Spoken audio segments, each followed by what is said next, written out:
Welcome back to more UCL Fantasy content. This will be slightly different as I'm rolling the best wildcard and limitless teams into one.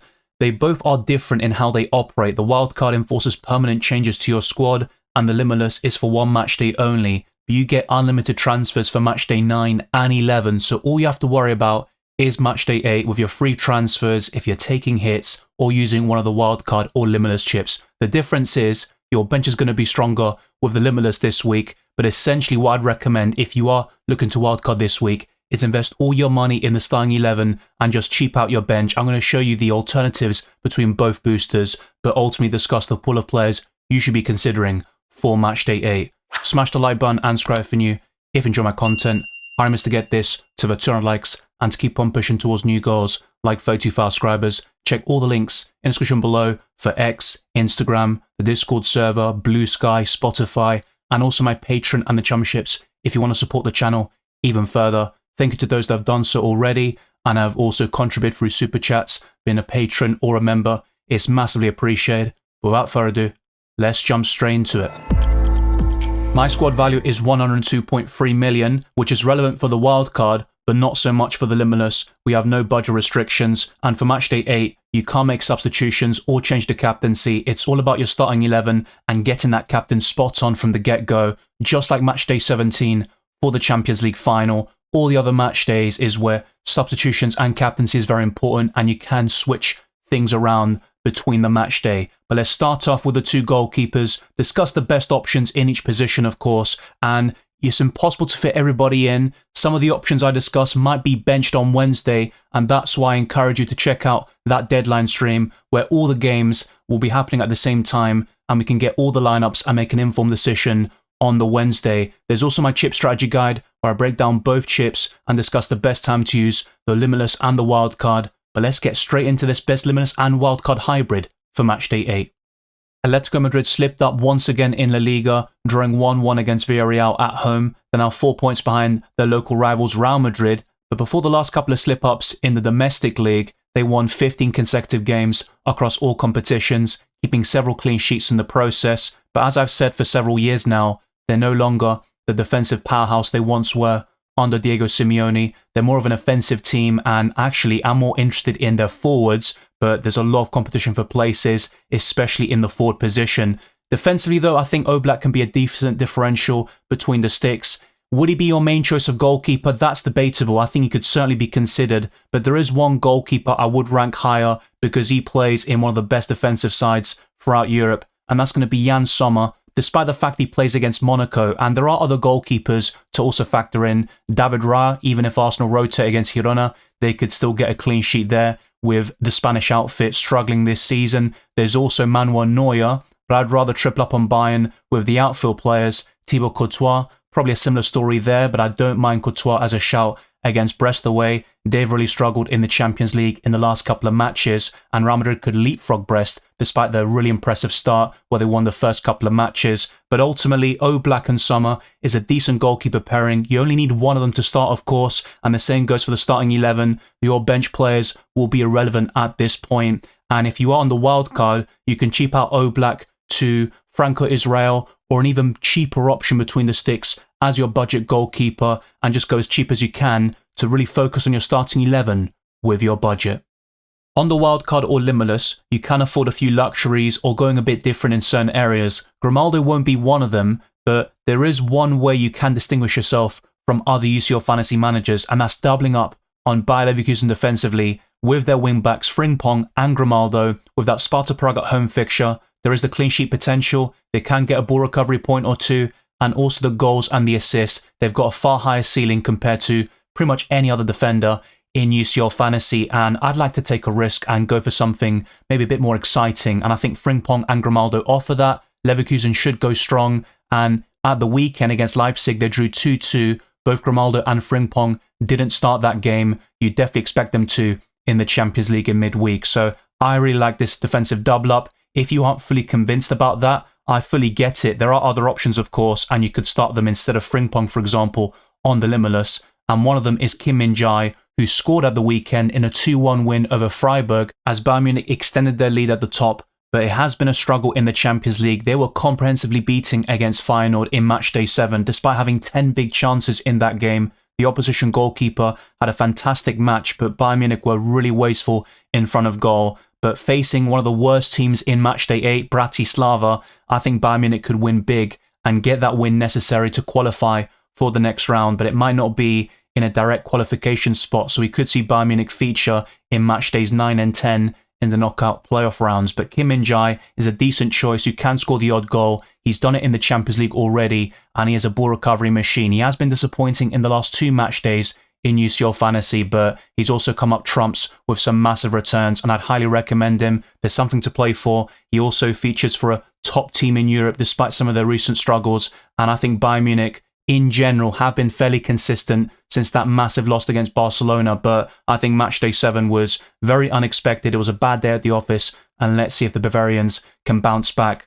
Next up, though, is going to be a rotation risk. I will say that now, but if Gabriel starts against Girona, he's another one to consider for your UCL Fantasy teams, and you could go for Calafiori, maybe Kivior if he starts, especially if you're looking for a bit of extra budget on the wildcard chip, for example. On the Limitless, that is irrelevant and not really a factor, and ultimately, you only start 11 players. Those on your bench, you just leave there, and there'll be no substitutions taking place. But I do like Gabriel. He's got the goal threat. In FPL, he got 7 points over the weekend with a bonus, and he can get a lot of ball recoveries in UCL Fantasy. But let's complete this defensive line with a team that have been very poor defensively, but with this option, you can get ball recoveries and a lot of attacking potential, and that's going to be Gvardiol, who scored against Chelsea on Saturday, and he's got a few goals for Man City since he has joined, especially since, I'd say, March or April last year. He really stepped up for the Citizens during the title run-in, and despite their struggles this season, Gvardiol still scored some very important goals, and I think he's one of the most exciting defenders to own in UCL Fantasy for Matchday 8, facing Club Brugge, and I do expect City to get the win and qualify for the next round. But just like Bayern Munich and Real Madrid, their position in the league table isn't secure.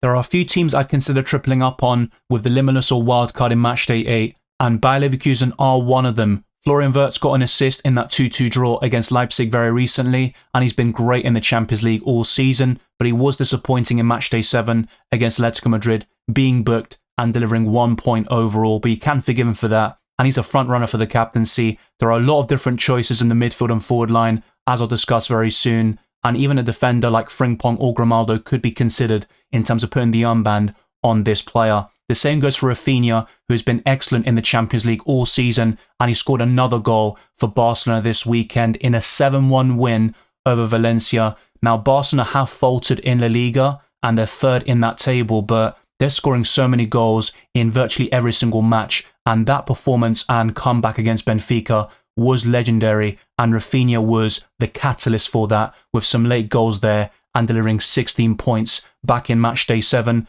I like Yamal, even Lewandowski up front, and they've got decent options in other positions. Jules Koundé isn't too shabby at the back, but Rafinha is by far the best Barcelona option in my opinion, especially in terms of value. He could easily be priced at 10 million, and I'd still probably buy him in this game. But on the Limitless, no issue there whatsoever. And on the wildcard, I'd find a way of bringing Rafinha in, despite facing Atalanta, who are one of the best teams in Europe. But let's go to other options here, like Jamal Musiala. If you are struggling for funds, you might want to consider Elise or another budget/mid-price midfielder instead. But Musiala would be the preference. He just came back from an injury, and facing Bratislava at home, I would double up on Bayern Munich offensively if you can.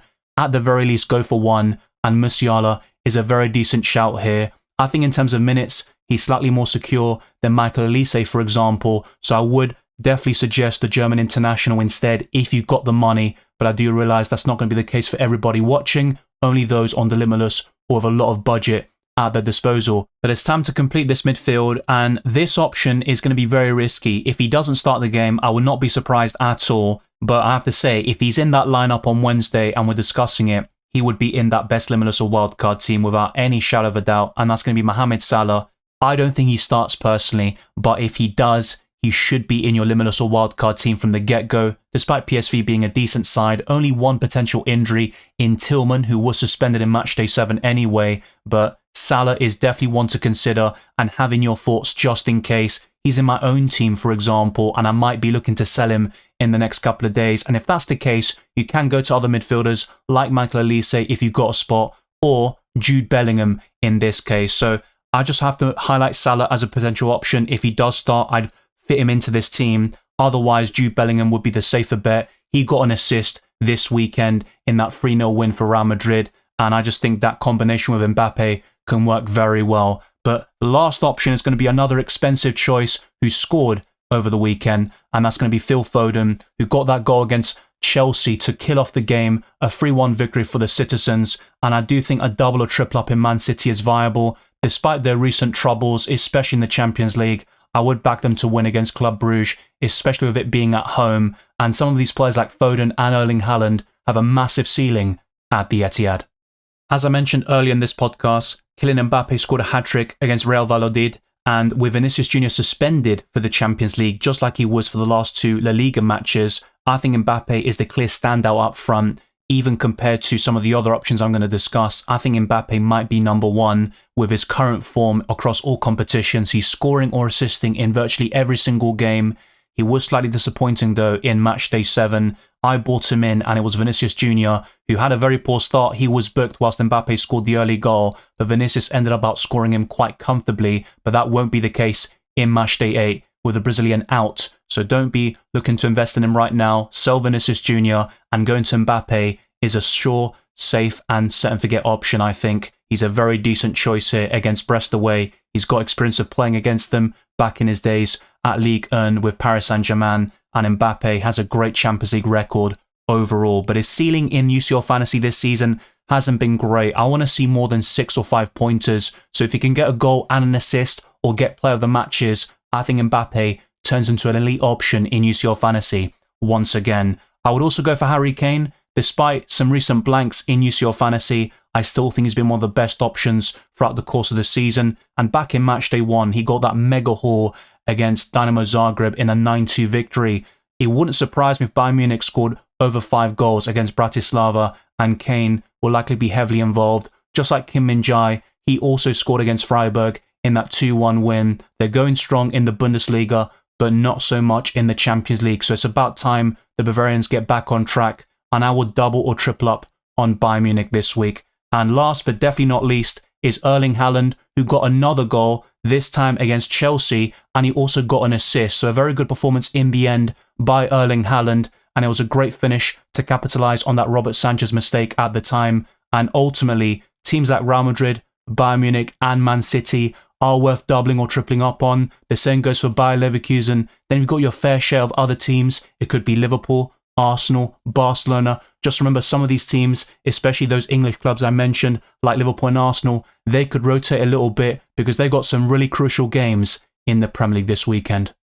If you need to make certain downgrades on the wildcard or making free transfers to build the optimal starting 11 for Matchday 8, you could go for something like this. Guirassy in for one of those strikers, and at the moment, I would lean towards selling Haaland instead of Mbappe or Kane, but that's certainly going to be a tough question. Then getting Kun in for Salah or Bellingham in this case, and then in the defensive line, going for Kivior instead of Gabriel, and just any 4 million defender instead of Gvardiol in this case. So you could start Jan Sommer in goal, Grimaldo, Frimpong and Kim Min-jae, and then go for Wirtz, Rafinha, Musiala and Foden with Mbappe, Kane and Guirassy up front. And if you have the Limitless chip, you obviously start Mbappe, Haaland and Kane, and you can go for 4 of those midfielders I discuss, but leaving one of them out will be extremely difficult, to say the least. That could be Bellingham or Salah in this case, especially if the Egyptian is benched. But all you need to worry about is the starting 11, and tune in for that deadline stream on Wednesday, because that's going to be chaotic and a lot of fun, you could say. Something completely different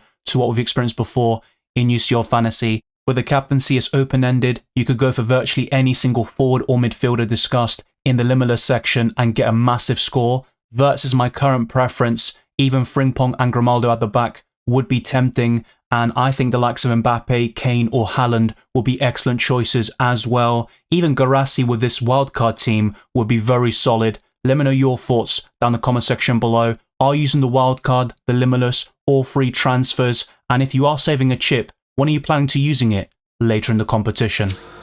That wraps up a Wildcard and Limitless hybrid for UCL Fantasy. The next time you'll see something like this will be for the Champions League final in Matchday 17. So for Matchday 10 and all these other match days where you don't have unlimited transfers, the Wildcard and Limitless teams will be in separate videos. Keep your eyes peeled for the team selection for Matchday 8 and also the deadline stream on the Wednesday this time, around 2 hours before kickoff, and the deadline, of course, at 8 p.m. UK time. That's when the deadline is. So around 6 p.m. you can expect to find my live stream and we can answer all your questions and go through all the chaos with the lineups, maybe rotation, suspension, so much things to consider, form, you name it. There might be some injury updates over the next couple of days and that'll be factored in with my future content. Thank you very much for watching this video and listening to this podcast. If you enjoyed it or found it useful, then be sure to smash the like button and subscribe if you're new.